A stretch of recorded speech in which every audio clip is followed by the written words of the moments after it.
Evelyn Harper's hands wouldn't stop shaking. She stood before the altar in Reed Manor's great hall, dressed in pale silk. She hadn't chosen, pledging vows to a man who hadn't looked at her once since she walked through the door. Nathaniel Reed stood like a man carved from Virginia granite, cold still, and utterly unmoved by the trembling bride beside him. When the preacher asked if she would take this man, her voice cracked, but it wasn't fear that broke her. It was the terrible knowing that she had just become property signed, sealed, and delivered to a man who would never love her. If you want to follow Evelyn's journey to the very end, subscribe to this channel and stay with me through every twist and turn. And drop a comment below telling me what city you're watching from. I'd love to see just how far this story travels. Now, let's begin. The summer of 1816 arrived in Virginia with a heat so thick it pressed against the lungs like wet cloth. But inside Reed Manor, everything ran cold. Evelyn Harper stood in the front parlor with her fingers locked together so tight the lace of her gloves bit into her skin. She was 20 years old, dressed in borrowed silk, and watching her father shake hands with the man who had just purchased her future. Nathaniel Reed didn't smile. He didn't bow with warmth. He didn't offer a single soft word to the woman he was about to marry. At 35, he was broad-shouldered, sharp-jawed, and silent in a way that made everyone around him feel like they'd done something wrong. He looked at Evelyn the way a man inspects a horse before signing the papers. "Miss Harper," he said, his voice low and flat, "the ceremony will take place in 3 weeks. I expect punctuality, dignity, discretion. My household runs on order. I intend to keep it that way." Evelyn's throat tightened.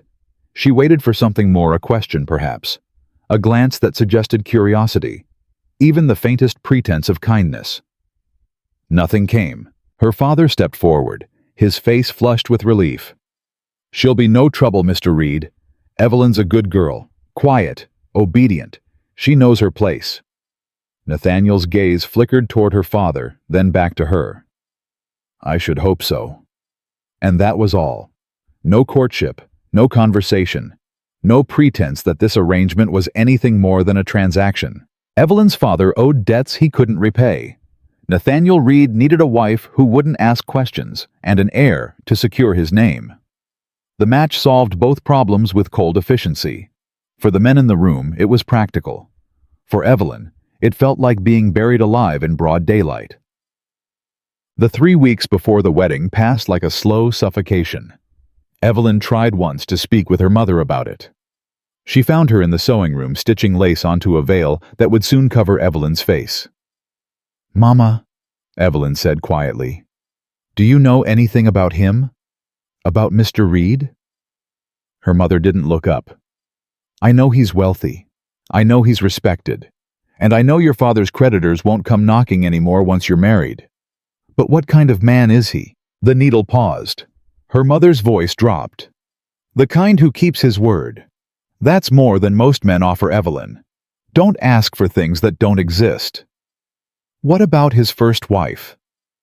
Her mother's hands stilled completely. A long breath escaped her. "Clara Reed died in childbirth. The baby didn't survive either. That's all anyone knows. And that's all you need to know." Evelyn's chest tightened. "Did he love her?" Love. Her mother finally looked up, her eyes tired and flat. "Child love is a luxury. You're not marrying for love. You're marrying to survive. Now hold still while I measure this hem." Evelyn stood in silence while her mother worked. She didn't ask any more questions. The wedding took place on a morning so hot the church windows fogged from the bodies packed inside. Everyone who mattered in 3 counties came to watch Nathaniel Reed take his second wife. Evelyn walked down the aisle alone. Her father had already taken his seat, satisfied that his end of the bargain was fulfilled. She could feel the eyes on her, curious, pitying appraising. The whispers floated through the humidity like gnats. "Poor thing, she has no idea what she's walking into. Reed Manor hasn't had warmth in it since Clara died. He won't break her with cruelty. He'll break her with silence." Evelyn kept her chin up. She kept her steps even. She kept her breath steady even as her pulse screamed for her to turn and run. Nathaniel stood at the altar, perfectly composed, perfectly still. He didn't smile when she reached him. He didn't take her hand. The preacher began to speak about love, about unity, about sacred bonds forged before God. Evelyn thought she might be sick. When the vows came, she spoke them in a voice that barely rose above a whisper. Nathaniel spoke his like a man reciting a contract. I do. 2 words. Flat. Final. The preacher pronounced them man and wife. And when Nathaniel kissed her, his lips barely touched hers. A brush of contact so brief and cold, it felt more like a dismissal than an affection. The guests applauded politely. Evelyn's heart sank to the floor. So, the wedding breakfast was held in Reed Manor's great hall. Crystal gleamed. Silver shone. Guests toasted the happy couple with champagne that tasted like vinegar in Evelyn's mouth. She sat beside her new husband at the head of the table, close enough to touch him, but feeling like he was 1,000 miles away. He didn't speak to her.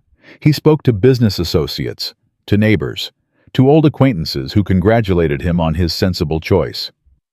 A fine match, Reed. She seems like a steady girl. Good to see you settling matters properly. Evelyn listened to them talk about her, as if she weren't sitting right there. She kept her face pleasant. She kept her hands folded in her lap. She kept every scream locked behind her teeth. At some point, a woman leaned close to her, a society wife with pearls at her throat and pity in her eyes. You poor dear, the woman murmured. You'll learn to manage him. Clara never did, God rest her soul, but perhaps you'll have better luck. Evelyn forced a smile. Thank you for your kind words. The woman patted her arm and moved on. Evelyn wanted to throw her glass against the wall. That night, Nathaniel came to her room. Evelyn had been sitting on the edge of the bed for an hour, still dressed, still trembling, still waiting for something she couldn't name. When the door opened, she stood quickly. Nathaniel entered without knocking. He closed the door behind him and regarded her with that same cool, assessing expression he'd worn since the first day they met. Mrs. Reed, he said, I trust your accommodations are satisfactory. Yes, sir. His jaw tightened at the word, sir. You may call me by my name. We are married now. Yes. Nathaniel. He nodded once, then moved toward her. His steps were measured, deliberate. Every movement controlled. Evelyn's heart hammered against her ribs. I will not pretend this marriage is something it is not, he said quietly. I require a wife. You require security. This arrangement benefits us both.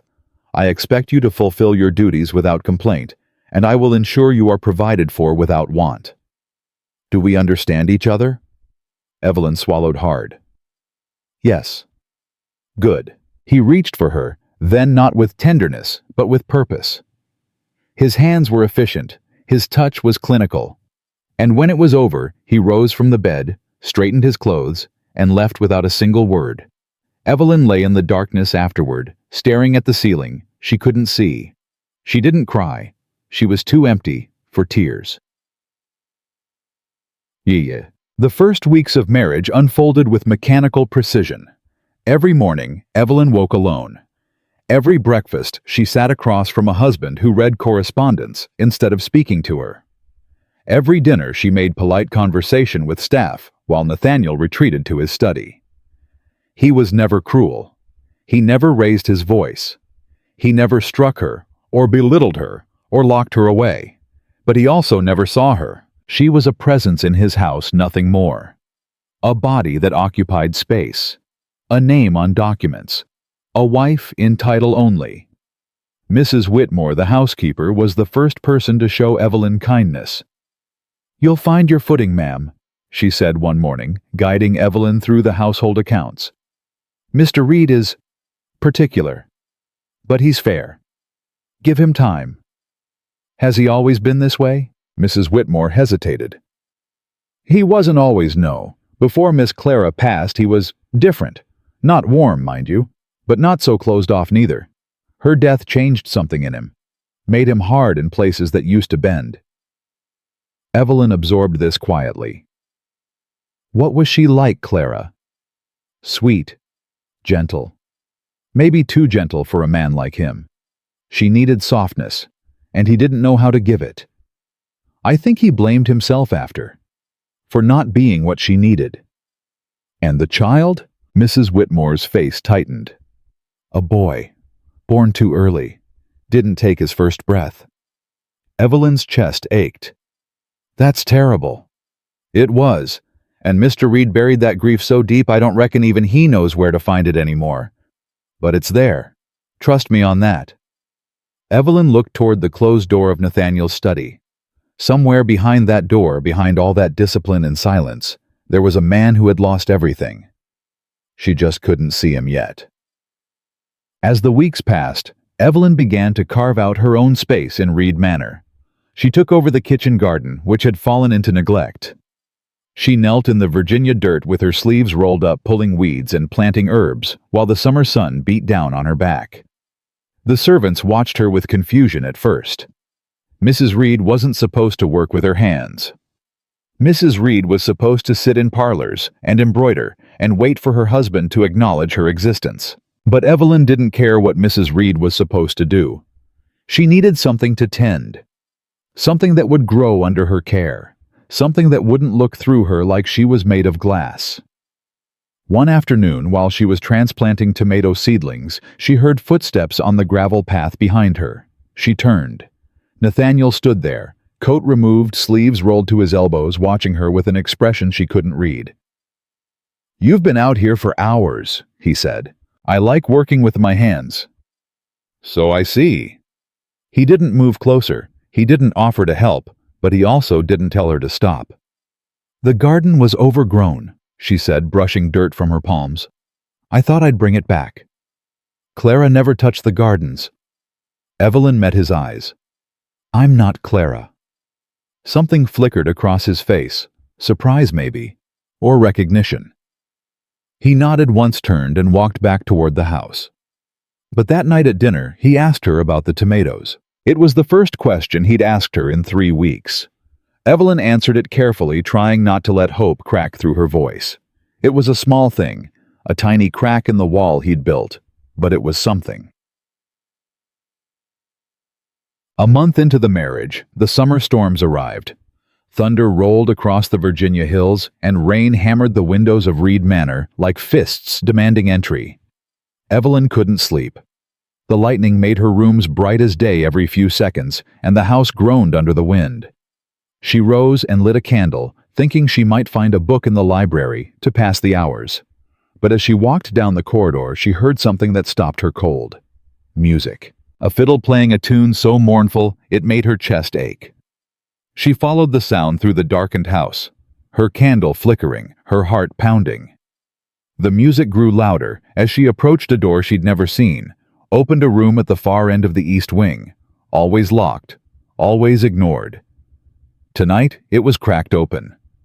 She pressed her palm against the wood and pushed.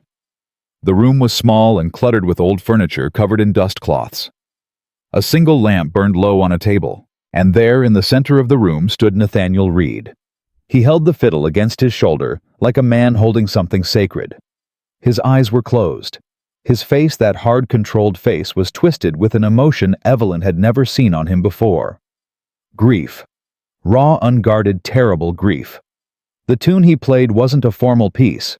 It was an old Appalachian lament, the kind passed down through mountain families for generations. The notes rose and fell like weeping. Evelyn stood frozen in the doorway, unable to move, unable to breathe. Then his eyes opened, and he saw her. The music stopped like a heart giving out. "What are you doing here?" His voice was barely above a whisper, but it cut like a blade. "I heard the music. I didn't know." "Get out." "Nathaniel." I said get out. His hands were shaking. His jaw was clenched so tight she could see the muscle jumping beneath his skin. Evelyn didn't move. "I won't tell anyone," she said quietly. "I won't speak of this, but I'm not leaving just because you're afraid I've seen something real." His eyes flashed. "You don't know what you've seen." I've seen a man who loved someone and lost her and hasn't let himself feel anything since. Nathaniel stared at her like she'd struck him across the face. You don't know anything about me. I know you play music no one's supposed to hear. I know you visit her grave when you think no one's watching. I know you keep this room locked because what's inside it might break you if you look at it too long. She took a step closer. I know you married me because you needed something to fill the space she left. But I'm not a placeholder, Nathaniel. I'm a person, and I deserve better than being invisible in my own home. The words hung between them like smoke. Nathaniel's chest heaved. His fingers tightened around the neck of the fiddle. For one terrible moment, Evelyn thought he might shatter right in front of her. But instead, he set the instrument down carefully, turned away, and walked out of the room without another word. Evelyn stood alone in the lamplight, trembling. She didn't know what she'd just started, but she knew one thing for certain: the wall was cracking, and once it broke, nothing in Reed Manor would ever be the same again. Nathaniel avoided her for 3 days after that night. He took his breakfast before dawn. He rode out to the far fields before she woke. He returned after she'd retired. The servants noticed. Mrs. Whitmore noticed. The whole household moved carefully around the silence that had grown even heavier between them. Evelyn refused to shrink from it. On the 4th morning, she rose before the sun and walked straight to the dining room where Nathaniel sat alone, a cup of coffee cooling beside correspondence he wasn't reading. He looked up when she entered. His expression hardened immediately. You're awake early, he said. I'm your wife. I should know my husband's schedule. There's nothing in my schedule that concerns you. Evelyn pulled out the chair across from him and sat. Everything in this house concerns me now. That was the bargain, wasn't it? I manage your household. I bear your name. I fulfill my duties without complaint. She folded her hands on the table. I'm fulfilling them. Nathaniel's jaw tightened. I didn't ask for your company at breakfast. You didn't forbid it either. Something flickered in his eyes, irritation maybe, or surprise that she'd pushed back. He said nothing. He returned to his letters. Evelyn poured herself coffee and stayed exactly where she was. They sat in silence for 20 minutes. Neither spoke. Neither left. It was the longest conversation they'd had since the wedding. The following week, Evelyn threw herself into the running of Reed Manor with a determination that bordered on ferocity. She reviewed household accounts with Mrs. Whitmore and found 3 areas where money was being wasted. She reorganized the pantry stores and negotiated better prices with the suppliers who came through the county. She visited the tenant families on the estate's edges, bringing preserves and linens and asking questions no one had asked them in years. Mrs. Reed came to see us, one farmer's wife told her neighbor in town. Actually sat at my table and drank my tea. Asked about my children by name. Nathaniel Reed's new wife. The very same. She's different from what I expected. Different how? She looked at me like I mattered. The whispers spread. Within a month, Evelyn Harper Reed had become something Reed Manor hadn't seen in years, a mistress who actually cared. But caring came with complications. One afternoon, while reviewing ledgers in the study, Nathaniel rarely used during daylight hours, Evelyn found something that made her stomach drop.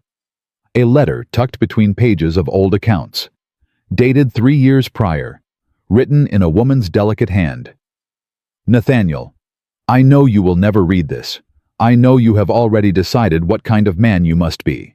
But I am writing it anyway because someone should say the truth, even if no one hears it. You are not your father. You never were.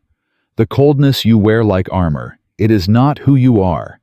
It is who you think you must become to survive. But survival is not living. And I am so tired of watching you choose survival over everything else. I wanted to love you. I tried. But you would not let me close enough to reach you. And now I am carrying your child. And I am terrified not of the birth, but of raising a baby in a house where tenderness is treated like weakness. Please, let me in, before it's too late for both of us. Clara Evelyn's hands trembled as she held the paper. Clara had tried. She had seen the same walls Evelyn was seeing now. She had begged for the same thing Evelyn was beginning to want, and she had died before Nathaniel ever answered. Evelyn carefully folded the letter and placed it back exactly where she'd found it. She didn't mention it that night at dinner. She didn't bring it up in the days that followed, but she carried it inside her like a stone. And she began to understand that the man she'd married wasn't cold because he felt nothing. He was cold because he felt too much and had never learned what to do with it. The summer social season brought invitations Evelyn couldn't refuse. Garden parties, afternoon teas, evening gatherings at neighboring estates where the women smiled with their mouths and judged with their eyes. Nathaniel accompanied her to the first event, a gathering at the Ashford estate, 3 hours by carriage, because propriety demanded it. He stood beside her in receiving lines. He made the required introductions. He played the role of attentive husband with such convincing precision that Evelyn almost believed it herself. Almost. Mrs. Reed, a woman named Dorothea Ashford, said, taking Evelyn's arm with practiced intimacy, "You must tell us how you're finding married life. We've all been so curious." Curious about what Mrs. Ashford? Dorothea's smile didn't waver. "Well, Nathaniel Reed is not exactly known for his warmth, is he? Some of us wondered if he'd even remember he had a wife." The other women tittered politely. Evelyn kept her expression pleasant. "My husband is a private man. I find I prefer that to men who share too much with strangers." The laughter stopped. Dorothea's eyes sharpened. How refreshing. A wife who defends her husband. Clara was never quite so spirited. The name landed like a slap. Evelyn didn't flinch. "I wouldn't know. I never had the privilege of meeting her." "No, I suppose you wouldn't have. She was delicate, sweet, perhaps too sweet for a man like Nathaniel." Dorothea leaned closer, her voice dropping to a conspiratorial whisper. "Some say he broke her heart long before the childbirth took her body. But I'm sure you'll manage better. You seem like a woman who knows how to survive." Evelyn smiled, but her teeth were clenched behind it. "I am." She excused herself and walked toward the refreshment table, her pulse pounding in her ears. She found Nathaniel standing near the terrace doors, watching her approach with an expression she couldn't read. "What did Dorothea say to you?" he asked quietly. "Nothing of consequence." "You're lying." Evelyn looked up at him. "She mentioned Clara, implied that your first wife died of heartbreak before she died of childbirth. Is that true?" Nathaniel's face went blank, completely terrifyingly blank.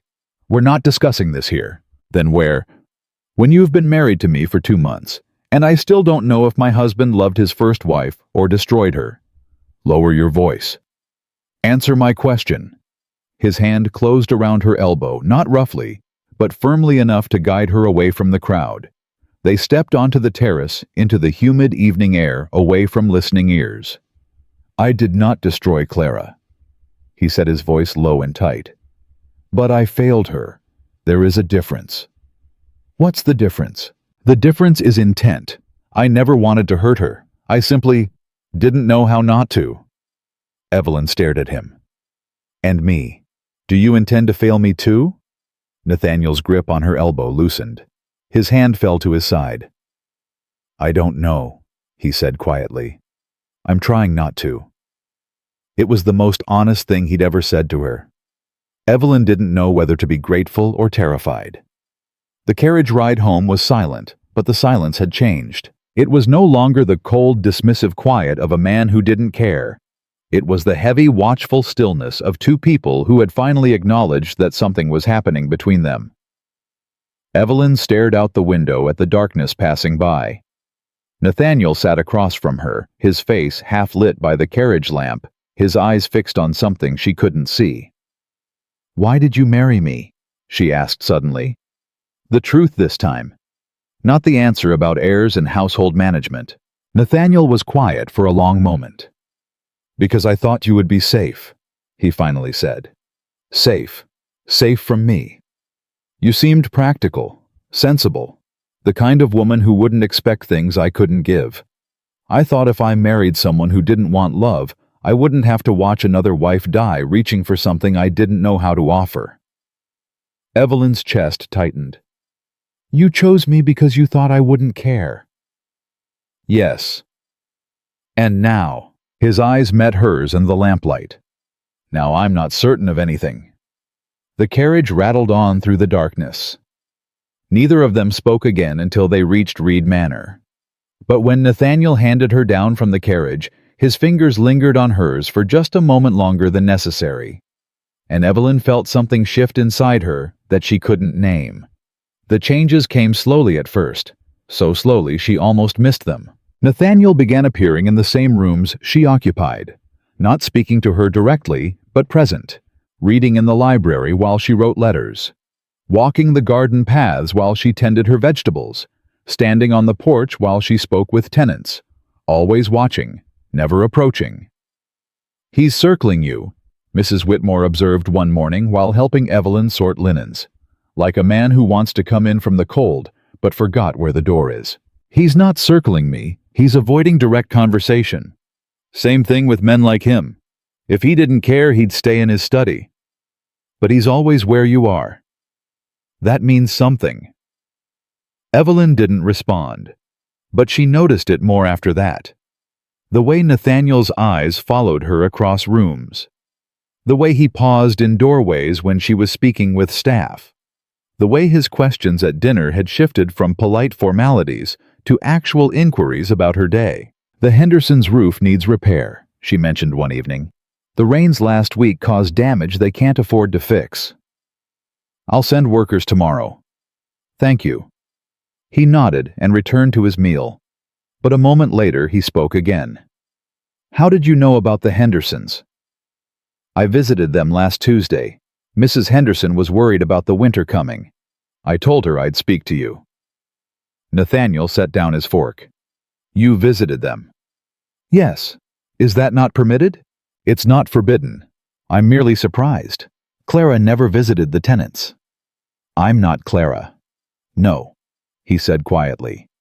You're not. There was something in his voice, something that sounded almost like relief. The first real crisis came in the form of Nathaniel's sister. Evelyn hadn't known he had a sister until the day Margaret Reed arrived at the manor in a cloud of expensive perfume and barely concealed hostility. She was 40, unmarried by choice, and possessed of a sharp tongue that she wielded like a weapon. She swept into the foyer while Evelyn was overseeing the polishing of the silver and looked her new sister-in-law up and down with undisguised contempt. So, you're the replacement, Margaret said. Evelyn straightened. I'm Evelyn, Nathaniel's wife. Yes, I know what you are. What I don't know is why. My brother could have married anyone. He chose a nobody from a bankrupt family with nothing to recommend her but youth. Margaret circled her slowly. Tell me, what exactly did you offer that was worth his name?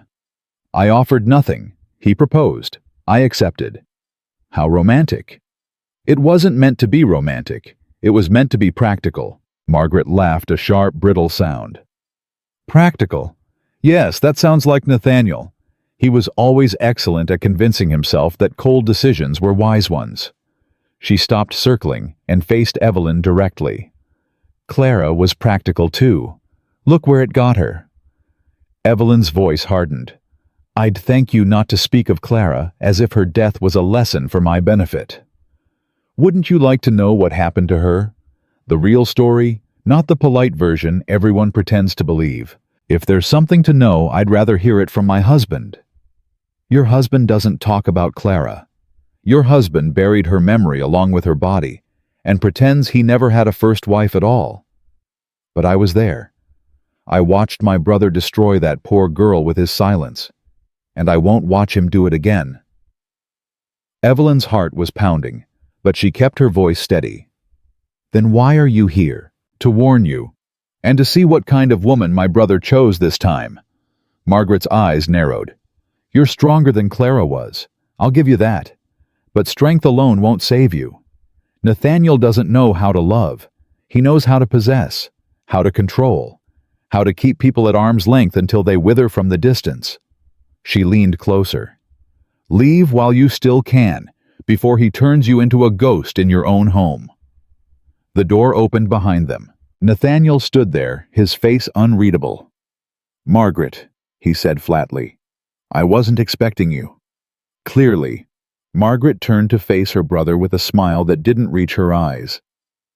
"I came to meet your new bride. She's lovely, very resilient." "What did you say to her?" "Only the truth, brother. Something this family has always been short on." The tension between them crackled like heat lightning. Evelyn stepped between them. "Your sister was just introducing herself. We were getting acquainted." Nathaniel's gaze shifted to her, searching her face for damage. "Are you all right?" The question surprised her. He'd never asked her that before. "I'm fine," she said. "Truly?" Nathaniel looked back at his sister. "You'll stay for dinner. Then you'll leave in the morning." "Always so welcoming." "I mean it, Margaret. Whatever poison you came to spread, keep it to yourself. Evelyn is my wife. You will treat her with respect." Margaret's eyebrows rose. My. Defending your bride already. Perhaps there's hope for you yet." She gathered her skirts and swept toward the staircase. "I'll take my usual room. Have someone bring my bags." She disappeared up the stairs without looking back. Nathaniel turned to Evelyn. His composure had cracked slightly. She could see the strain around his eyes. "Whatever she told you." "She told me you don't know how to love. She told me Clara died because you couldn't let her in." Evelyn held his gaze. "She told me to leave before you turned me into a ghost." Nathaniel flinched. Actually flinched. "And what do you think?" he asked quietly. Evelyn considered the question carefully before answering. "I think your sister has her own wounds that make her want to hurt you. I think she loved Clara and blames you for losing her. I think some of what she said is probably true, and some of it is colored by grief." She took a breath. "But I also think that a man who truly couldn't love wouldn't have asked if I was all right." Nathaniel stared at her like she'd spoken a language he didn't understand. "You're not going to leave?" "Not today." "And tomorrow?" "I haven't decided yet. Ask me again in the morning." She walked past him toward the kitchen to inform the cook about their dinner guest. Behind her, she heard him exhale a long, shaky breath that sounded almost like relief. Dinner that night was a battlefield disguised as a meal.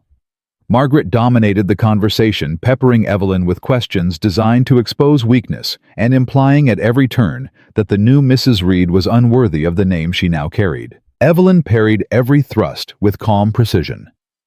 She complimented Margaret's dress without envy. She answered questions about her background without shame. She deflected insults with such grace that Margaret grew visibly frustrated by her inability to draw blood. Nathaniel watched the exchange in silence, his expression unreadable. But when Margaret finally went too far, suggesting that Evelyn's father had essentially sold her to the highest bidder, it was Nathaniel who spoke. "Enough." His voice was quiet, but it cut through the room like a blade. Margaret froze mid-sentence. "I beg your pardon. I said enough.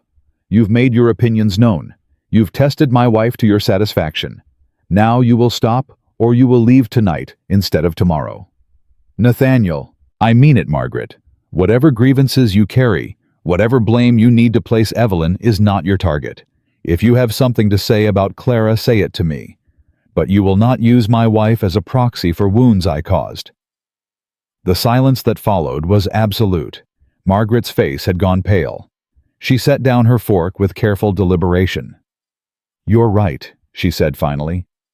"I apologize, Evelyn. My behavior has been unforgivable." Evelyn inclined her head. "Forgiven nonetheless." Margaret looked between them at her brother, who had never defended anyone so directly, and at the young woman who had taken his name without flinching. Something in her expression shifted. Not warmth exactly, but perhaps the beginning of respect. "She's not like Clara," Margaret said to Nathaniel. "Clara would have cried by now." "I know," Nathaniel said quietly. "That's what terrifies me."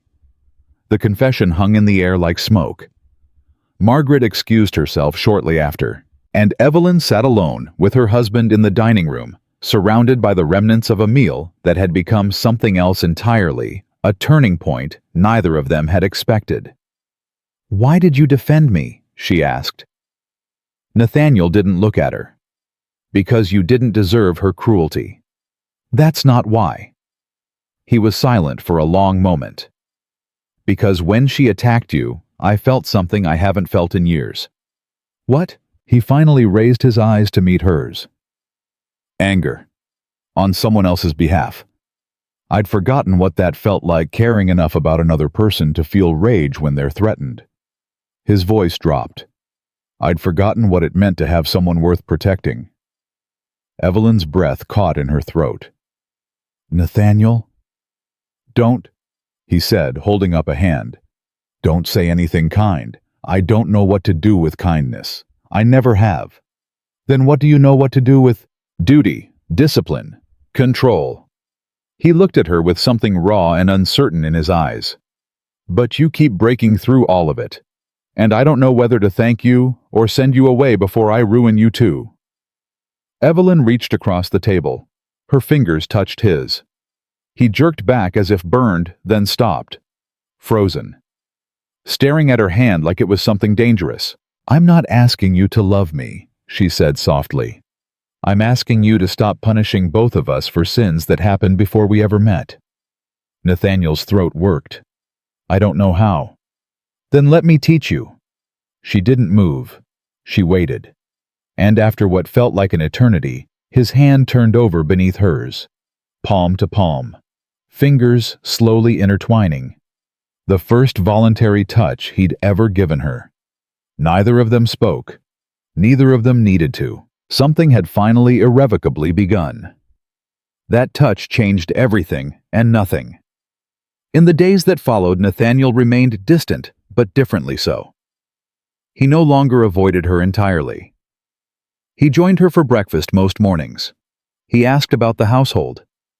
He listened when she spoke about the tenants and the gardens, and the small victories she'd won against the chaos of running a manor. But he still wouldn't speak about Clara. He still retreated to his study every evening like a man returning to a fortress. And he still came to her room at night with the same quiet duty he'd shown from the beginning, present in body, absent in everything else. Evelyn told herself it was progress. She told herself the wall was cracking. She told herself that patience would eventually bring him around. But patience has a limit, and hers ran out at the Harrington ball. The invitation arrived 3 weeks after Margaret's departure. A formal summer gathering at one of the finest estates in the county. Attendance was expected. Refusal would be noticed. Nathaniel read the invitation with his usual flat expression. "We'll go. It would be remarked upon if we didn't." "Of course," Evelyn said. She didn't tell him that she dreaded these events. She didn't tell him that every social gathering felt like a performance where she played a role she'd never auditioned for: the happy bride, the satisfied wife, the woman who had everything she could possibly want. She didn't tell him that she was exhausted from pretending. The ball was everything Evelyn had expected, and nothing she wanted. Crystal chandeliers blazed with 100 candles. Music filled the air. Women in silk and men in tailored coats moved through the rooms like pieces on a chessboard, each one calculating their next move. Nathaniel performed his duties with mechanical precision. He stood beside her in the receiving line. He made the required introductions. He danced with her once correctly, competently, without a single moment of genuine connection. Then he excused himself to speak with business associates and left her alone on the edge of the dance floor. Evelyn watched him go with something cold settling in her chest. She found a quiet alcove near the terrace doors and tried to compose herself. The heat was oppressive. Her corset was too tight. Her smile was beginning to crack at the edges. That was when she heard the voices. 2 women stood nearby, partially hidden by a decorative column. They hadn't noticed Evelyn in the shadows. "Have you seen her tonight, the new Mrs. Reed? Poor thing. She actually believes he might learn to love her. Dorothea says she defends him in public.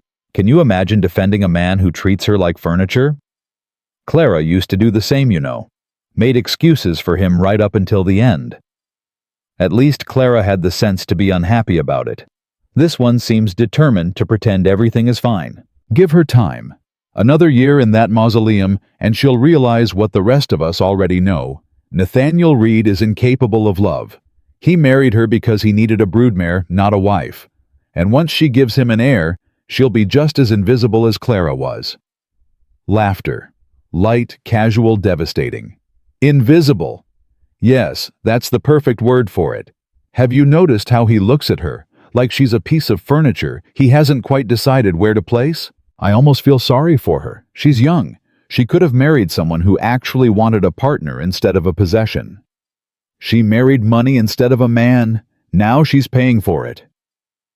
More laughter. Then footsteps moving away. Evelyn stood frozen in the alcove, her hands shaking, her breath coming in short, sharp gasps. Invisible. The word echoed through her like a bell tolling. They were right. God help her, they were right. She wasn't merely lonely. She wasn't merely patient. She was disappearing, fading into the walls of Reed Manor like a ghost who hadn't yet realized she was dead. She had spent months telling herself that progress was happening, that the wall was cracking, that Nathaniel was trying in his own limited way. But what if he wasn't? What if this was all there would ever be? Polite distance. Dutiful visits to her bedroom. A lifetime of being present in his house and absent from his heart. What if Clara's fate wasn't a warning but a prophecy? Evelyn's vision blurred. She pressed her hand against the wall to steady herself. She had to get out. She had to breathe. She had to, Evelyn. Nathaniel's voice came from behind her. She turned quickly, wiping her eyes, trying to compose her face into something acceptable. Too late. He'd already seen. What happened? He demanded. His eyes swept the alcove, the terrace doors, the space around them. What's wrong? Nothing. I'm fine. You're crying. I said I'm fine. You're lying. He stepped closer, his voice dropping. Tell me what happened. Who spoke to you? Evelyn laughed, a bitter, broken sound that startled them both. No one spoke to me, Nathaniel. That's rather the point. I don't understand. No, you don't. You never have. She tried to move past him. He caught her arm. Evelyn, let go of me. Not until you tell me. Tell you what? She spun to face him, all the restraint she'd held for months finally shattering. That I overheard two women discussing how you'll never love me. That they pitied me for believing you might. That they compared me to Clara and predicted I'll end up just as invisible, just as forgotten, just as dead inside. Nathaniel's face went white. That's not what, not true, not fair, not something you want to hear in public. Evelyn's voice was shaking now. I have spent 4 months trying to reach you. 4 months of patience. 4 months of understanding. 4 months of telling myself that you were wounded and I could help you heal. But I can't reach someone who won't be reached. I've been trying. Have you really? She stepped closer, her eyes blazing. When was the last time you asked me what I wanted, what I felt, what I dreamed about when I was a girl? Before my father's debts turned me into a transaction. Nathaniel said nothing. You don't know. Evelyn continued, her voice cracking. Because you've never asked. You come to my room and you do your duty and you leave. You sit across from me at meals and you talk about the estate. And you never once look at me like I'm a person instead of a responsibility. I am drowning in that house, Nathaniel. Drowning in silence and distance and the terrible knowledge that I could die tomorrow, and you would mourn the inconvenience more than the loss. That's not true. Then prove it. Say one thing, one honest thing that isn't about duty or propriety or what's expected. He stared at her, his jaw working, his hands clenched at his sides. The silence stretched between them like a wire about to snap. I can't, he finally said. Evelyn felt something inside her break. Then we have nothing else to discuss. She pulled her arm free and walked toward the terrace doors. This time he didn't try to stop her. The carriage ride home was torture. They sat across from each other in the darkness, the silence between them thicker than it had ever been. Evelyn stared out the window at nothing. Nathaniel stared at his hands. Neither spoke. When they arrived at Reed Manor, Evelyn went directly to her room and closed the door. She didn't undress. She didn't light a candle. She sat on the edge of her bed in the darkness and waited for tears that wouldn't come. She was too exhausted for tears, too hollowed out by hope that had finally died. She had tried. God knows she had tried. But you cannot love someone into loving you back. You cannot reach a man who has locked himself away so thoroughly that even he has forgotten where the key is hidden. She would stay. She had nowhere else to go, and leaving would destroy what remained of her family's reputation. But she would stop hoping. She would stop reaching. She would become exactly what everyone expected her to be: a respectable ghost in a beautiful house. Better invisible than constantly wounded. Better empty than endlessly disappointed. She was still sitting there, still dressed, still frozen in the darkness when she heard the footsteps. They stopped outside her door. A long silence. Then a knock, hesitant, uncertain. "Evelyn?" Nathaniel's voice was rough, stripped of its usual control. She didn't answer. "I know you're awake. I can see the shadow under the door." Still nothing. "Please, I need to tell you something." Evelyn closed her eyes. Her voice came out flat. "There's nothing left to say." "There's everything left to say. I just haven't known how to say it." She didn't move. The door handle turned slowly. The door opened.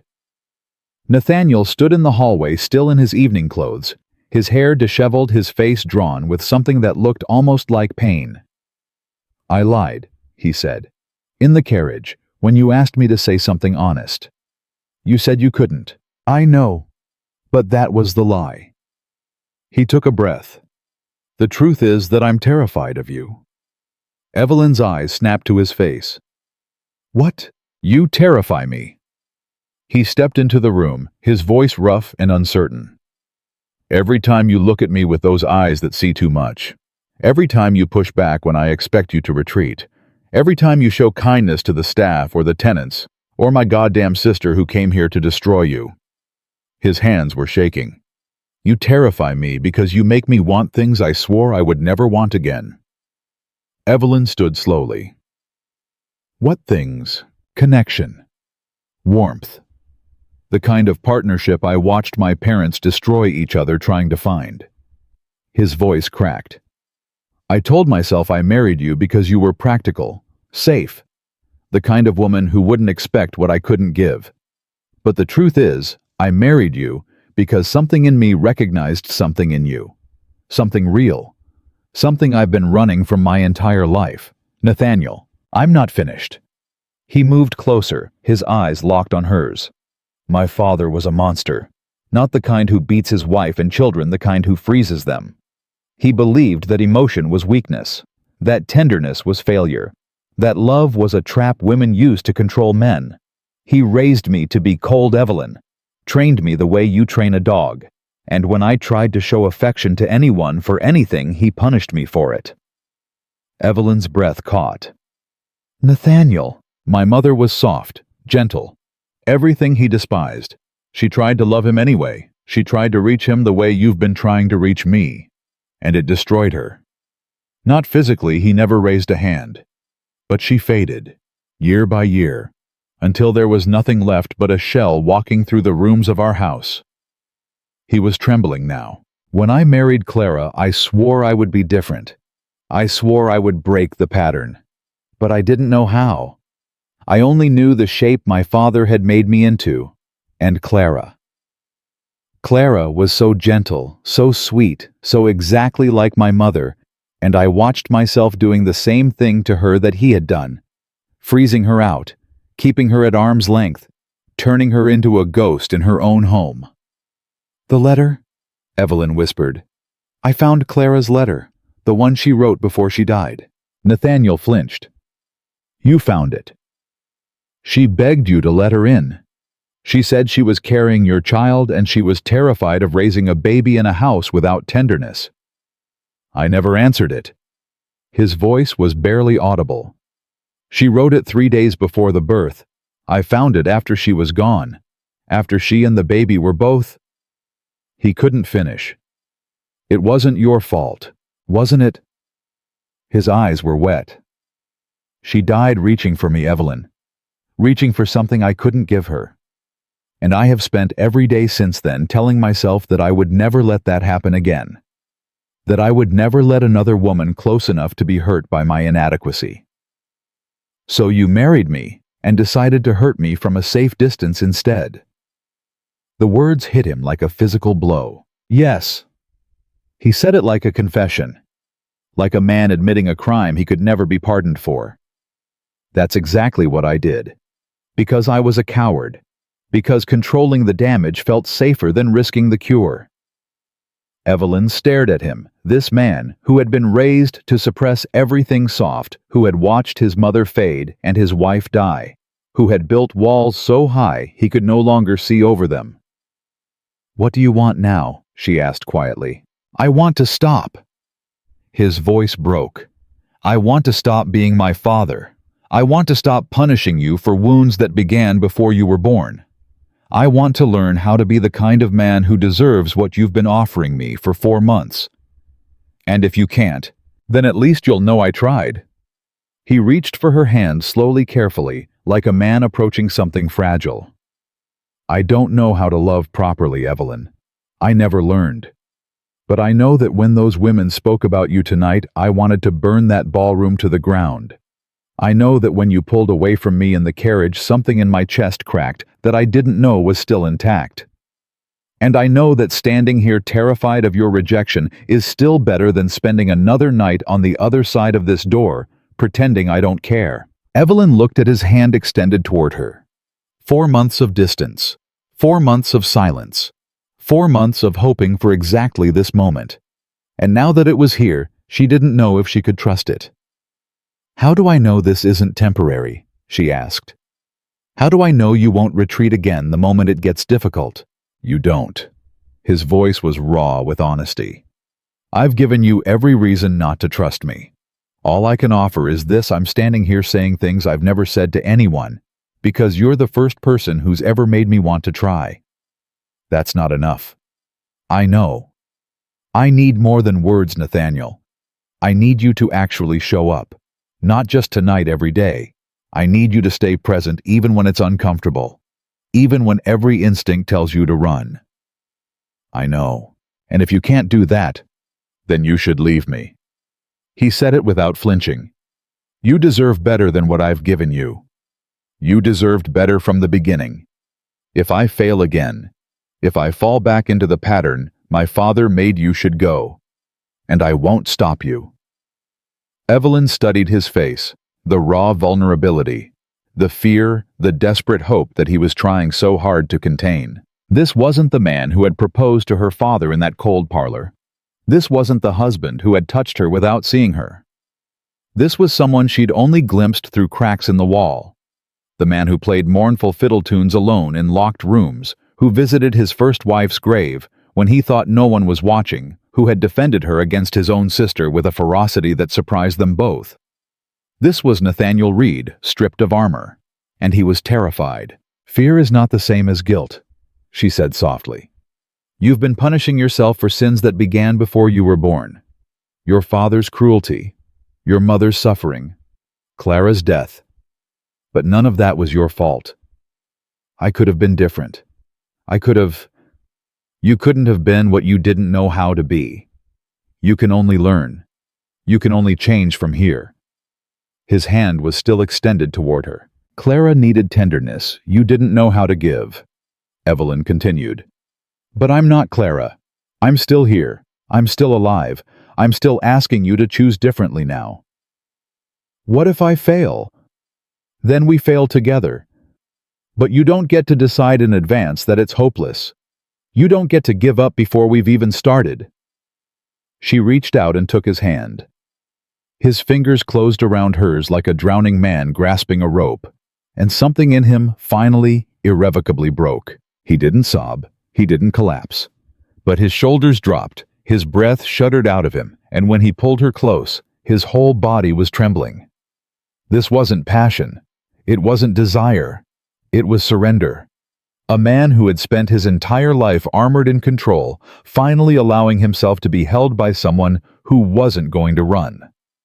Evelyn wrapped her arms around him and felt the tremors move through him like waves. "I'm sorry," he whispered against her hair. "I'm so sorry for everything." "I know. I don't know how to do this." "Neither do I. We'll learn together." "What if I hurt you?" "Then we'll deal with it. But you don't get to preemptively abandon me because you're afraid of what might happen." He pulled back enough to look at her face.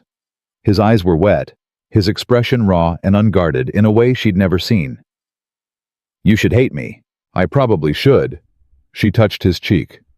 "But I don't. I see who you're trying to become. That's enough for now."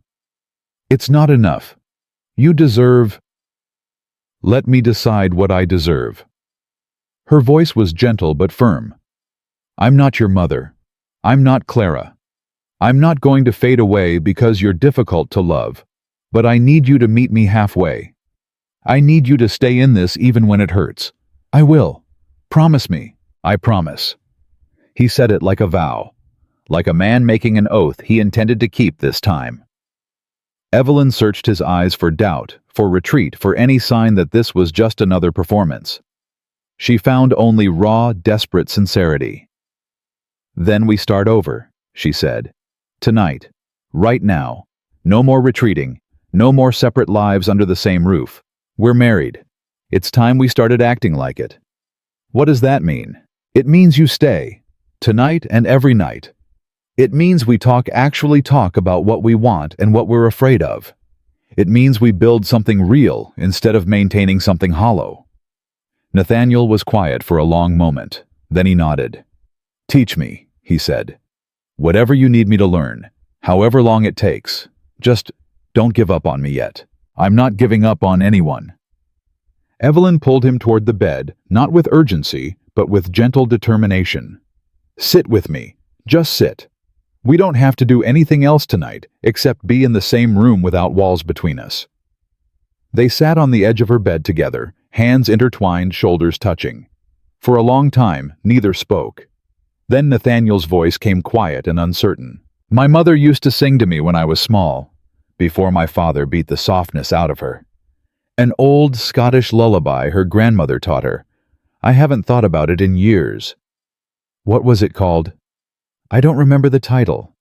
Just the melody, and the way she smelled like lavender when she held me." His voice cracked slightly. "I was 7 when she stopped singing. 7 when my father caught her at it and called her weak. She never sang again. Not to me, not to anyone." Evelyn squeezed his hand. "I'm sorry. I blamed her for a long time, for giving in, for letting him win. But I understand now. You can only fight so long before the fighting breaks you worse than the surrender. That's what you've been doing, isn't it? Surrendering before the fight so you wouldn't have to lose." He was quiet for a moment. Then he nodded. "I thought if I never loved anyone, I could never fail them. If I never opened up, I could never be broken. But you were right. I was just choosing a different kind of destruction. It's not too late to choose differently. Isn't it?" "No." She turned to face him fully. "It's never too late. Not as long as you're still breathing. Not as long as you're still willing to try." He looked at her with something almost like wonder. "You really believe that, don't you?" "I have to. Otherwise, what's the point of any of this?" Nathaniel reached up and touched her face gently, tentatively, like he was learning how. "I don't deserve you," he said. "Probably not, but you've got me anyway." She smiled slightly. "So you'd better make the most of it." Something shifted in his expression, a crack of light breaking through clouds. It wasn't quite a smile, but it was close. "I don't know where to start. Start by staying. Start by talking. Start by letting me see who you actually are, instead of who your father taught you to pretend to be. And if who I actually am isn't enough." Evelyn leaned forward and kissed him, soft, brief, but real. "Then we'll work on it. Together." Nathaniel exhaled slowly. His hand found hers again. And they sat together in the darkness, two broken people finally willing to admit they needed each other. The wall wasn't down yet, but for the first time since the wedding, Evelyn could see a door in it. And tonight, At last, it was open. The morning after changed nothing and everything. Nathaniel didn't become a different man overnight. He didn't suddenly know how to speak tender words or offer easy affection. But when Evelyn woke, he was still there, sitting in the chair beside her bed, watching her with an expression she'd never seen on his face before. Uncertainty, hope, fear. "You stayed?" she said. "I promised I would." She sat up slowly, pushing hair from her face. "Did you sleep at all?" "No." He shifted in the chair. "I kept thinking you might wake up and change your mind. Decide that last night was a mistake. Was it? I don't know yet." His voice was raw. "But I hope not." Evelyn studied him, this man who had spent years building walls now sitting vulnerable in the morning light without a single defense between them. "Come here," she said. He hesitated. "Nathaniel, come here." He rose slowly and crossed to the bed. When he sat beside her, she took his hand. "I'm not going to change my mind," she said. "Not unless you give me reason to. But I need you to understand something. Last night wasn't an ending.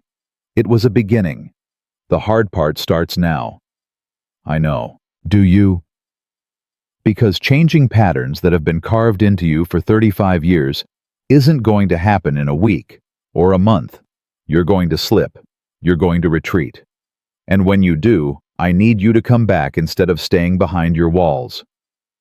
"What if I can't? Then I'll come find you." She squeezed his hand. "But you have to let me in when I knock. No more locked doors. No more silence as punishment. We talk through it even when talking is the last thing you want to do." Nathaniel nodded slowly. "I'll try." "Trying isn't enough. I need you to succeed, at least most of the time." Something that might have been a smile flickered across his face. "You drive a hard bargain, Mrs. Reed. You married a practical woman. You said so yourself." "I did. I just didn't realize how much that would cost me. Consider it the price of admission." He lifted her hand to his lips and kissed her knuckles, soft, uncertain but real. It was such a small gesture. But from a man who had never offered affection freely, it meant everything. The weeks that followed tested both of them. Nathaniel joined her for breakfast every morning without fail. He asked about her plans for the day. He listened when she talked about the tenants and the garden and the small dramas of household management.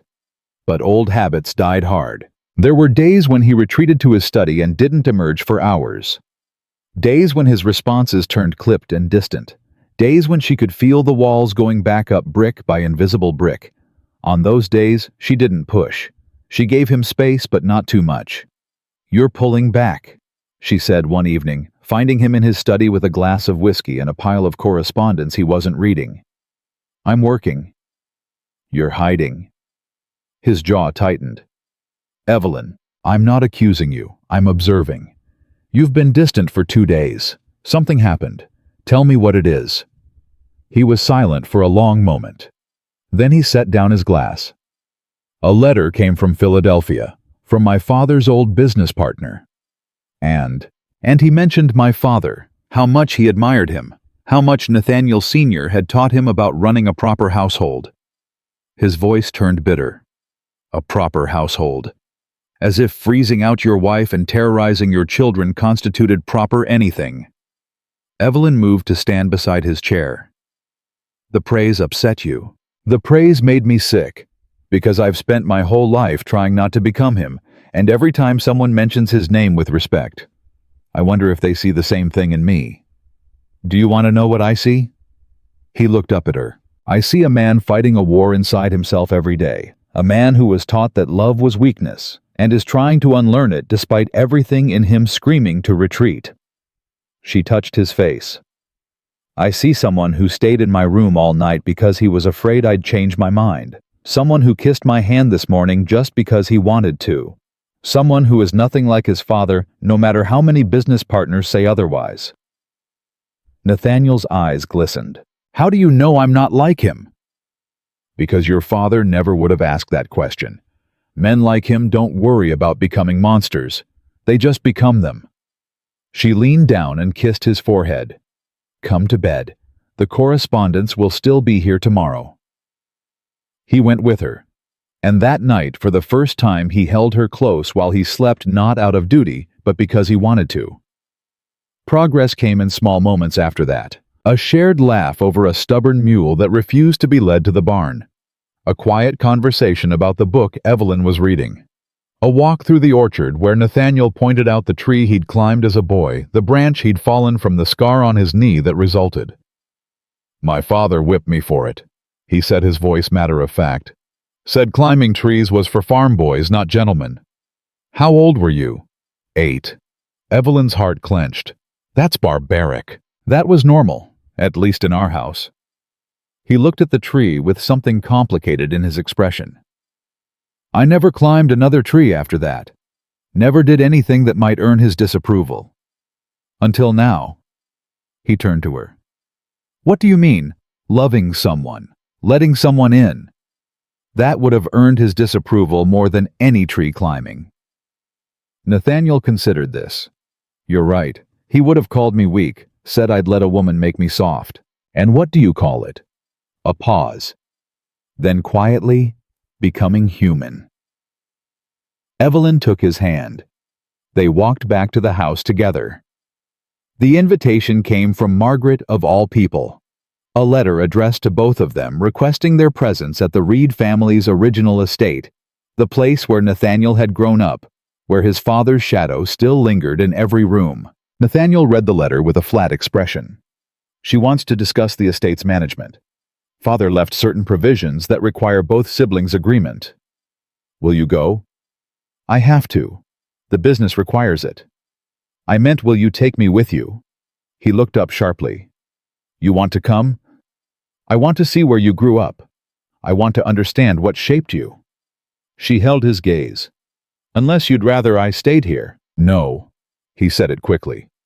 "No, I want you there. I just wasn't sure you'd want to see it." "Why not?" "Because it's not a happy place, Evelyn. There are no fond memories in those walls. Only lessons I spent a lifetime trying to forget. Then maybe it's time to make new memories there." Something shifted in his expression, hope warring with old fear. "You really think that's possible?" "I think we won't know until we try." The journey took 2 days by carriage. Nathaniel was tense the entire way, growing quieter as they drew closer to his childhood home. Evelyn didn't push him to talk.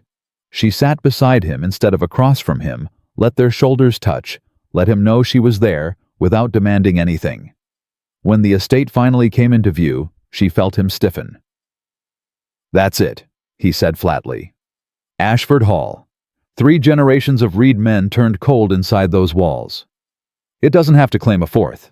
He looked at her with something raw in his eyes. "You keep saying things like that, like it's simple." "It's not simple, but it is possible. There's a difference." Margaret met them at the door with a brisk efficiency that barely masked her surprise. "You brought her," she said to Nathaniel. "I didn't expect that." "She's my wife. Where I go, she goes." Margaret's eyebrows rose. She looked between them with an expression Evelyn couldn't quite read. "Well then, welcome to Ashford Hall, Mrs. Reed. I hope you're prepared for ghosts." "I've been living with them for months. A few more won't hurt?" Margaret actually smiled. "I think I might like you after all." The days at Ashford Hall peeled back layers Evelyn hadn't known existed. She saw the nursery where Nathaniel had slept as a child, the schoolroom where tutors had beaten Latin into him, the study where his father had held court like a king dispensing judgment. She saw the portrait of his mother, a gentle-faced woman with sad eyes and Nathaniel's same jawline. "She was beautiful," Evelyn said, standing before the painting. "She was miserable." Nathaniel's voice was quiet. "That portrait was painted a year before she died. The artist captured everything except the truth that she was already fading, already disappearing into the silence of this house." "How did she die?" "Influenza. At least that's what the doctor said. But I think she simply stopped fighting, stopped wanting to survive in a world where survival meant this." He gestured at the grand hallway, the expensive furnishings, the cold perfection of it all. "She loved my father once, before he taught her what his love actually meant." Evelyn slipped her hand into his. I'm sorry. Don't be. It was a long time ago. But his hand tightened around hers. I just wish I'd understood sooner. What was happening to her? What he was doing? You were a child. I was old enough to see. I just didn't know what I was seeing until it was too late. They stood in silence, looking at the portrait of a woman who had tried to love a man incapable of receiving it. I won't disappear, Evelyn said quietly. No matter what happens. I'm not built for fading. Nathaniel turned to look at her. His eyes were wet, but his voice was steady. I know. That's what terrifies me and saves me in equal measure. On the last night at Ashford Hall, Nathaniel took her to a place she hadn't expected. A small pond at the edge of the property, hidden by willows and overgrown hedges. The water was still and dark, reflecting stars she couldn't see through the summer canopy. I used to come here when I was young, he said, before my father found out and forbade it. He said ponds were for peasants, that a gentleman had no business sitting in the dirt watching fish. But you came anyway. Until I was 10, then I stopped. He paused. I stopped doing a lot of things when I was 10. Evelyn waited. That was the year my mother died, the year my father decided I was old enough to be molded properly. His voice went flat. No more pond, no more climbing trees, no more music, no more anything that brought joy instead of profit. The fiddle, Evelyn said suddenly. That's why you play alone in locked rooms, because he took it from you. My mother taught me. It was the only thing we shared that he couldn't control. After she died, he found the fiddle and burned it. Said music was for beggars and dreamers. Nathaniel's jaw tightened. I bought another one when I was 25, kept it hidden. Never played where anyone could hear. Until I heard you. Until you heard me. Evelyn moved closer to him. Nathaniel, your father is dead. He can't take anything from you anymore. Can't he? His voice cracked. I still hear him. Every time I want to show tenderness, I hear his voice telling me it's weakness. Every time I want to speak kindly, I hear him mocking the words before they leave my mouth. Every time I look at you and feel something I can't control, I hear him warning me that this is how men lose themselves. But you feel it anyway. Yes? And you're here anyway, with me. At this pond he forbade you from visiting. Nathaniel looked around as if seeing the place clearly for the first time in decades. I suppose I am. That's not nothing. That's everything. Evelyn took his face in her hands. You're choosing differently. Every day you're choosing to be someone he never wanted you to be. That takes more courage than anything he ever did. It doesn't feel like courage. It feels like falling. Maybe courage and falling feel the same. Maybe you just have to trust that someone will catch you. Will you? I already have. She kissed him then, not the careful, controlled kisses he'd offered before, but something deeper. Something that demanded he be present, be real, be here with her instead of hiding behind walls. And this time, he kissed her back the same way. When they returned to Reed Manor, everything was different. Not dramatically, outwardly different. The house still ran with precision. The servants still performed their duties. The summer still blazed on outside the windows. But inside the marriage, something had fundamentally shifted. Nathaniel sought her out now. Not because duty required it, but because he wanted to be near her. He found reasons to interrupt her work in the garden, to join her walks to the tenant farms, to sit beside her in the library, while she read, and he pretended to review accounts. You're staring at me, she said one evening, not looking up from her book. I'm observing my wife. Observing or admiring. A pause. Both. She smiled. Progress. Is that what this is? What would you call it? He considered the question. I don't know. I've never felt anything like it before. This need to be in the same room with someone. This restlessness when we're apart. Some people call that love. The word hung between them like a held breath. Nathaniel's expression flickered, fear-hope, something she couldn't name. Love, he repeated quietly. My father said that word was a trap, a weakness women use to control men. Do you believe him? I believed him for 35 years. He moved closer to her chair. But I'm beginning to think he was wrong about everything. Beginning. Give me time. I'm still learning to trust my own feelings after a lifetime of being told they didn't matter. Evelyn set down her book and reached for his hand. I can do that. You've already done more than I deserved. Then consider it a debt you'll spend the rest of your life repaying. He smiled, actually smiled full and warm. That sounds fair. That night when he came to her room, everything was different. He didn't approach with duty or obligation. He approached with intention, with the careful, wondering attention of a man who had finally stopped running. I don't know how to do this properly, he admitted, standing at her bedside. I only know how to perform it, the mechanics, the requirement. I never learned how to make it mean something. Then let me show you. She rose and kissed him slowly. She let the moment stretch. She let him feel that there was no urgency, no performance, no expectation he had to meet. We don't have to do anything tonight, she said against his mouth. We can just be together. I want to. His voice was rough. But I want it to be real this time. For both of us. Then make it real. Forget what you think you're supposed to do. Just be here. With me. That's all I want. He pulled back and looked at her with something vast and vulnerable in his eyes. I don't know if I can. Try. He did. And for the first time in their marriage, what happened between them wasn't duty or performance or mechanical obligation. It was two people choosing each other fully and completely. Evelyn wept afterward, not from sadness, but from the overwhelming relief of finally being seen. Nathaniel held her through it, uncertain what to do but present. Did I hurt you? He asked, alarmed. No, you finally stopped hurting me. He didn't understand, but he stayed anyway, holding her close, letting her feel his heartbeat against her cheek. I think I love you, he said into the darkness. The words came out hesitant, almost wondering.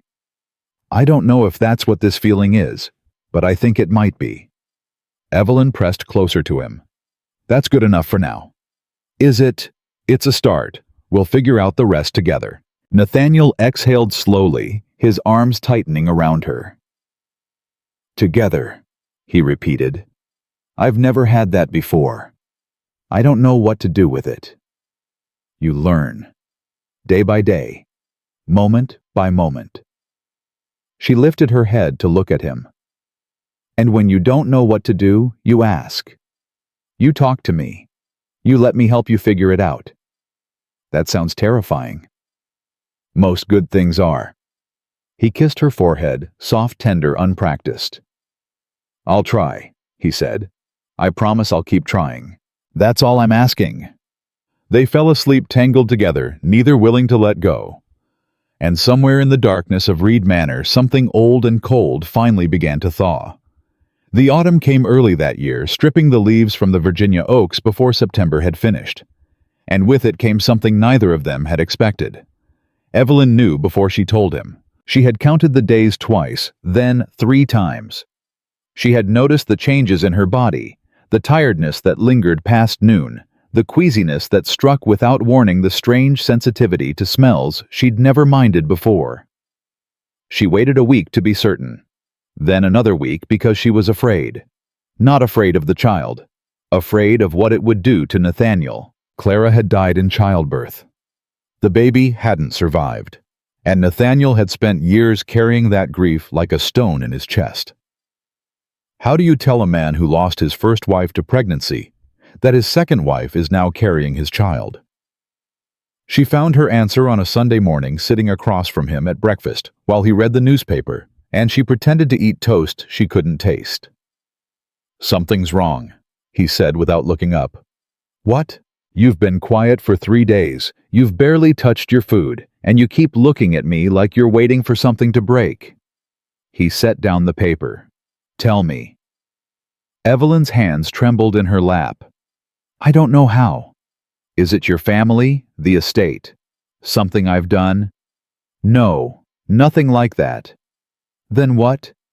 She took a breath, held it, let it go. I'm pregnant.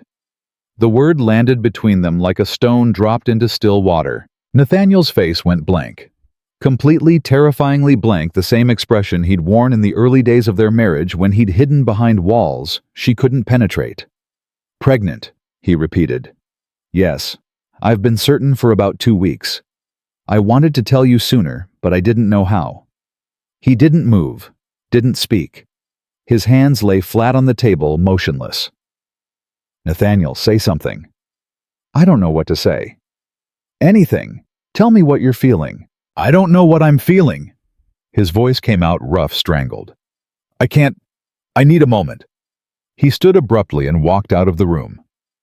Evelyn sat alone at the breakfast table, her heart cracking down the middle. She found him an hour later in the locked music room, the one she'd discovered him in months ago, playing his fiddle in the darkness. He wasn't playing now. He was sitting on the floor with his back against the wall, his head in his hands, his shoulders shaking. Evelyn closed the door behind her and crossed to sit beside him. I'm sorry, he said without looking up. I shouldn't have walked out. You're terrified. Yes. Of losing me the way you lost Clara. Yes. Of the baby not surviving. Of history repeating itself. Yes. His voice broke. All of it. Every nightmare I thought I'd buried is suddenly alive again, and I don't know how to make it stop. Evelyn reached for his hand. He gripped it like a drowning man. I can't lose you, he said. I've only just found you. I've only just learned how to... He couldn't finish. You're not going to lose me. You don't know that. You can't promise that. No, I can't. But I can promise you this, I'm not going to disappear into fear, and I won't let you disappear either. He finally looked at her.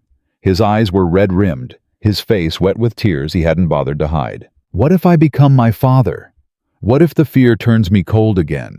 What if I spend the next 7 months retreating into control because I don't know how to handle the uncertainty? Then I'll pull you back, every time, as many times as it takes. What if you can't? Then we'll find help. We'll talk to someone. We'll do whatever it takes to keep you present. She squeezed his hand. But you don't get to decide in advance that you're going to fail. We've been through too much for you to give up now. Nathaniel was silent for a long moment. Then he pulled her close, not gently but desperately, like he was afraid she might vanish if he let go. I love you, he said against her hair. I know I said I think I love you before, but I was wrong. I know I love you, completely, terrifyingly, and the thought of losing you makes me want to burn the world down. Evelyn held him tighter. Then we fight for this, together, not by controlling what we can't control, but by staying present through whatever comes. I don't know if I can. You can. You've already proven that. You just have to keep choosing it. He pulled back and looked at her face, searching for doubt. He found only certainty. Okay, he said finally. Okay, we do this together. Together. He kissed her deep, desperate reel, and somewhere in the depths of Reed Manor, the ghost of his father's voice went silent. The months that followed were the hardest of their marriage. Nathaniel fought his fears every single day. Some days he won. Some days the terror overwhelmed him, and he retreated into silence, into control, into the cold discipline that had always been his refuge. But he always came back. Sometimes it took hours. Sometimes it took a full day. But he never stayed behind the wall for long, and Evelyn learned to wait without despair, to give him space, without abandoning him, to trust that the man who loved her would return, even when the man who feared loss took over. How do you do it? He asked one night, lying beside her with his hand on her swelling belly. How do you stay so calm when everything is uncertain? I'm not calm. I'm terrified too. You don't seem like it, because fear doesn't have to show on the outside. I've spent my whole life learning to carry difficult things without letting them crush me. She covered his hand with hers. My father's debts, my mother's resignation, being sold to a stranger to save my family's reputation. None of that was easy, but I survived it. And if you don't survive this, The question hung in the darkness. Then I'll have spent my last months being loved by a man who finally learned how to love back. That's more than most women get. That's more than Clara got. She turned to face him. But I don't intend to die. I intend to raise this child with you. I intend to grow old in this house with you. I intend to spend decades teaching you that tenderness isn't weakness and love isn't a trap. And if I keep failing, then you'll keep getting back up. That's all any of us can do. Nathaniel pressed his forehead against hers. I don't deserve you. Stop saying that. You deserve exactly what you choose to build. And we're building something good. Are we? Yes. Every day. Even the hard days. He kissed her softly and let himself believe it. The letter from Margaret arrived in December. It was short, almost terse, but underneath the clipped words was something Evelyn hadn't expected. Concern, brother. I've heard about Evelyn's condition. I know what you must be feeling. I know the memories that must be haunting you. Don't let them win. Clara didn't die because you loved her. She died because some things are beyond our control, no matter how desperately we try to prevent them. Blaming yourself was always easier than accepting the randomness of loss. But blame is a prison, Nathaniel. And you've served your sentence long enough. Be present for your wife. Be the man Clara needed but never got. You owe it to both of them. I'll come for the birth if you want me there. Let me know. Margaret Nathaniel read the letter 3 times before showing it to Evelyn. She's right, Evelyn said. About all of it. I know. His voice was quiet. I've spent years blaming myself for something I couldn't have prevented, but it felt like the only way to honor Clara's memory to carry the weight of her death like penance. Penance isn't love, it's punishment disguised as devotion. I'm beginning to understand that. Do you want Margaret here for the birth? Nathaniel considered the question. Yes, I think I do. She was there when Clara died. Maybe she should be here when something good finally comes from this family. Evelyn smiled. I'd like that too. She's prickly, but she cares about you. That's worth having nearby. Prickly is generous. I'm learning to speak reed. He laughed, an actual laugh, warm and genuine. It was the most beautiful sound Evelyn had ever heard.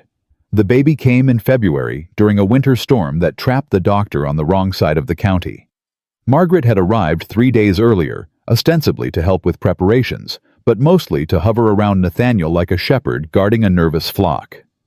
Stop pacing, she snapped at him as Evelyn's labor stretched into its 8th hour. You're wearing a hole in the floor. I can't help it. Then sit down and wear a hole in the chair instead. What if something goes wrong? What if the doctor doesn't make it in time? What if you stop catastrophizing and trust that your wife is stronger than you're giving her credit for? Nathaniel stopped pacing. His face was gray with fear. I can't lose her, Margaret. Then don't lose yourself first. She needs you present, not paralyzed. Before he could respond, a cry of pain came from the bedroom. Evelyn's voice, sharp and desperate. Nathaniel moved toward the door. Margaret grabbed his arm. The midwife is with her. You can't help in there. I have to be with her. You'll only be in the way. She's my wife. He pulled free. I wasn't there for Clara. I was downstairs pacing exactly like this while she died alone with strangers. I won't make that mistake again. He pushed through the door before Margaret could stop him. Evelyn lay in the bed, her face slick with sweat. Her body racked with contractions that came faster and faster. The midwife looked up with alarm when Nathaniel entered. Mr. Reed, you shouldn't be... I'm staying. He crossed to Evelyn's side and took her hand. I'm here. I'm not leaving. Evelyn gripped his fingers so hard he felt the bones grind together. It hurts, she gasped. God, it hurts. I know. I'm sorry. I'm here. Don't leave me. Never. I swear it. The next 3 hours were agony for both of them. Evelyn screamed. She wept. She cursed him, the baby, and the entire institution of marriage. Through it all, Nathaniel stayed beside her, holding her hand, wiping her forehead, murmuring words he didn't know he had in him. You're the strongest person I've ever known. You can do this. I believe in you. I can't. You can. You've survived worse than this. You survived me. A laugh broke through her pain. That's not helpful. It's true, though. Nathaniel Reed, if I live through this, I'm going to kill you. Fair enough, but live through it first. The baby came just before dawn. A boy. Small, pink, furious at being expelled from his comfortable home. And alive. Gloriously, impossibly, wonderfully alive. The midwife placed him in Evelyn's arms, and every fear Nathaniel had carried for 9 months dissolved in an instant. He's perfect, Evelyn whispered, tears streaming down her face. Look at him. He's perfect. Nathaniel couldn't speak. His throat was closed with emotion he'd never allowed himself to feel. He looked at his son, this tiny creature who would never know his father's cruelty, who would be raised with love instead of discipline, with warmth instead of walls. What should we name him? Evelyn asked. Nathaniel thought for a moment. What about Thomas, after your grandfather? The one you told me about, the one who taught you to love gardens. Evelyn's eyes welled with fresh tears. You remembered that. I remember everything you've told me. Every story. Every detail. He touched his son's tiny hand. Thomas Harper Reed, a name that honors your family instead of mine. Are you sure? What about your mother's family? Her maiden name was Elaine. We could use it for a daughter someday. Evelyn smiled through her exhaustion. Someday. Let me recover from this one first. Take all the time you need. We have the rest of our lives.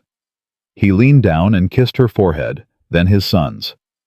Two people who had become his entire world in ways his father would never have understood. Margaret appeared in the doorway. Her usual sharp expression softened, with something almost like tenderness. Well, she demanded. Boy or girl? Boy. Thomas. Thomas! Margaret repeated the name like she was testing it. Strong name. Good choice. Would you like to hold your nephew? Margaret's eyes widened. For a moment her armor cracked, revealing the woman underneath the sister who had watched her brother destroy himself with grief, who had waited years for something to finally go right. Yes, she said quietly. I would. Evelyn carefully transferred the baby into Margaret's arms. The formidable woman looked down at the tiny face, and something in her expression shifted permanently. Hello, Thomas, she said softly. I'm your Aunt Margaret. I'm going to teach you everything your father refuses to, like how to argue properly, and how to spot nonsense from a mile away. Margaret, and I'm going to make sure you never become the kind of cold, closed-off man your grandfather was. If I see even a hint of it, I'll drag you to this moment and remind you what your parents looked like when they realized they hadn't failed at the only thing that mattered. Nathaniel's throat tightened. Thank you, he managed. Don't thank me yet. Wait until I start spoiling him rotten and you have to deal with the consequences. But she was smiling as she said it. A real smile. The first one Evelyn had ever seen on her face. The weeks after Thomas's birth transformed Reed Manor completely. Not physically, the house remained the same ordered, elegant space it had always been. But the atmosphere shifted. Laughter echoed through hallways that had known only silence. The sound of a baby crying became the most welcome interruption anyone could imagine. And Nathaniel changed most of all. He rose with Thomas every night, insisting that Evelyn sleep while he walked the floors with his son. He learned to change linens to soothe crying fits, to sing the lullaby his mother had sung to him before his father silenced her forever. You're good at this, Evelyn observed one morning, watching him rock Thomas back to sleep after an early feeding. I'm terrified at this, but I'm doing it anyway. That's what being good at it means. He looked down at his son's sleeping face. I keep thinking about all the things my father never gave me, all the warmth he withheld, all the love he treated as weakness. He paused. I want to give Thomas everything I never had. I want him to grow up knowing that his father's arms are safe, that his emotions are valid, that being tender doesn't make him less of a man. He will, because you'll show him. What if I slip? What if the old patterns come back? Then I'll remind you, And if I can't, Thomas will. Children have a way of demanding presents from their parents. Nathaniel smiled softly. He already has your stubbornness. Good. He'll need it growing up a reed. Spring arrived with a gentleness that felt like forgiveness. Evelyn returned to her garden. Thomas strapped to her chest while she tended the vegetables that had sustained her through the loneliest months of her marriage. The servants watched with wonder as the master of the house knelt beside his wife in the dirt, learning to plant seeds alongside her.